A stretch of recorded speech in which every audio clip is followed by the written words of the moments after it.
Four Holmes മീഡിയയുടെ പുതിയൊരു വീഡിയോയിലേക്ക് എല്ലാവർക്കും സ്വാഗതം. വീടുകളിൽ ഉപയോഗിക്കുന്ന സീലിംഗ് ഫാനുകളുമായി ബന്ധപ്പെട്ട് കേന്ദ്ര സർക്കാർ പുതിയൊരു നടപടിയുമായി വന്നിരിക്കുകയാണ്. എല്ലാ വീടുകളിലും സീലിംഗ് ഫാനുകൾ ഒന്നിലേറെ ഉണ്ടാകുമെന്നതിനാൽ ഈ പുതിയ നടപടിയെക്കുറിച്ച് പൂർണ്ണമായും മനസ്സിലാക്കുവാൻ വീഡിയോ പൂർണ്ണമായും കാണുക. വീടുമായി ബന്ധപ്പെട്ട എല്ലാ ഇൻഫോർമേഷനുകൾക്കുമായി ചാനൽ സബ്സ്ക്രൈബ് ചെയ്തുപയോഗിക്കുക. വീഡിയോ ഇഷ്ടമായാൽ ലൈക്ക് കൂടി ചെയ്യുക. ഇന്ത്യയിലെ എല്ലാ വീടുകളിലും കാണുന്ന ഒന്നാണ് സീലിംഗ് ഫാനുകൾ. അടുത്ത വർഷത്തോടെ സീലിംഗ് ഫാൻ വിപണിയിൽ വൻ മുന്നേറ്റമുണ്ടാകുമെന്നാണ് പ്രതീക്ഷിക്കുന്നത്. ഈ സാഹചര്യത്തിൽ 2024 ഫെബ്രുവരി മുതൽ സീലിംഗ് ഫാൻ വാങ്ങുന്നവർക്കായി പുതിയ നിർദ്ദേശവുമായി രംഗത്തെത്തിയിരിക്കുകയാണ് കേന്ദ്ര വാണിജ്യ വ്യവസായ വകുപ്പ് മന്ത്രി Piyush Goyal. November 24 social media പ്ലാറ്റ്ഫോമായ എക്സിൽ പോസ്റ്റ് ചെയ്ത വീഡിയോയിലൂടെയാണ് അദ്ദേഹം ഇക്കാര്യം പറഞ്ഞത്. സീലിംഗ് ഫാൻ വാങ്ങുന്നതുമായി ബന്ധപ്പെട്ട് ഉപഭോക്താക്കൾ അറിഞ്ഞിരിക്കേണ്ട കാര്യമാണ് അദ്ദേഹം എക്സിൽ പോസ്റ്റ് ചെയ്ത വീഡിയോയിലൂടെ പറഞ്ഞത്.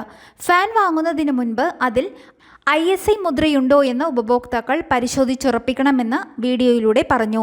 എല്ലാ ഫാൻ നിർമ്മാതാക്കളോടും ഗുണനിലവാര മുദ്ര പതിപ്പിക്കുവാൻ സർക്കാർ ആവശ്യപ്പെട്ടിട്ടുണ്ട്. അതുകൊണ്ട് തന്നെ 2024 ഫെബ്രുവരി മുതൽ വിപണിയിലെത്തുന്ന എല്ലാ സീലിംഗ് ഫാനുകളിലും ബ്യൂറോ ഓഫ് ഇന്ത്യൻ സ്റ്റാൻഡേർഡ്സിൻ്റെ ISI മുദ്രയുണ്ടായിരിക്കണം. ISI മുദ്രയില്ലാത്ത ഫാനുകൾ വിൽക്കുവാനോ കയറ്റുമതി ചെയ്യുവാനോ അനുവദിക്കില്ലെന്നും മന്ത്രി ചൂണ്ടിക്കാട്ടി.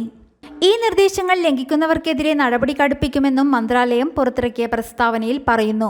ഒരു തവണ നിയമം ലംഘിച്ചാൽ 2 ലക്ഷം രൂപ പിഴയും 2 വർഷം വരെ തടവുമായിരിക്കും ശിക്ഷ. കുറ്റം ആവർത്തിച്ചാൽ ഉൽപ്പന്നത്തിന്റെ 10 ഇരട്ടി വിലയും 5 ലക്ഷം രൂപ പിഴയും ഒടുക്കേണ്ടി വരും. ഉപഭോക്തൃ സുരക്ഷ ഉറപ്പാക്കുക മാത്രമല്ല ഇതിലൂടെ ഉദ്ദേശിക്കുന്നത്, പ്രാദേശിക ചെറുകിട സംരംഭങ്ങളുടെ ഉൽപ്പാദനത്തെയും വികസനത്തെയും പിന്തുണയ്ക്കുവാനാണ് ഈ നടപടിയെന്നാണ് സർക്കാരിന്റെ വാദം. അതുകൊണ്ട് തന്നെ ബ്യൂറോ ഓഫ് ഇന്ത്യൻ സ്റ്റാൻഡേർഡ്സിന്റെ മാനദണ്ഡങ്ങൾ കൃത്യമായി പാലിക്കുന്നുവെന്ന് ഉറപ്പാക്കിയ ശേഷം മാത്രം ഫാൻ വാങ്ങണമെന്ന് മന്ത്രാലയം ഓർമ്മിപ്പിച്ചു. ഉപഭോക്തൃ സുരക്ഷ ഉറപ്പാക്കുന്നതിനും സീലിംഗ് ഫാനുകളുടെ ഗുണനിലവാരം മെച്ചപ്പെടുത്തുന്നതിനും ഈ നടപടി സഹായിക്കുമെന്ന് മന്ത്രാലയം അറിയിച്ചു.